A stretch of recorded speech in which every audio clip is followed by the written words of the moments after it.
இருக்கு. போகும்போது நீங்கள் கொடுத்தீங்க, நான் கிளம்பட்டுமா? என்னோட வண்டியில் பெட்ரோல் இல்லை, நான் தள்ளிட்டு போகணும். சரி ஆயிடுச்சா?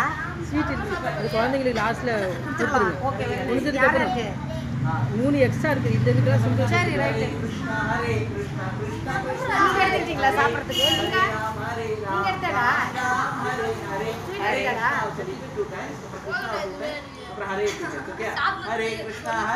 கவனம் இங்கே இருக்கட்டும்.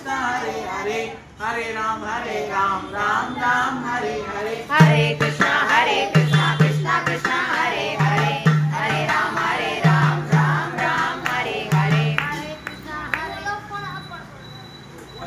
உங்களுக்கு இப்போ ஒரு சின்ன கதை சொல்றேன். ஓகேயா? கதை கேட்கலாமா?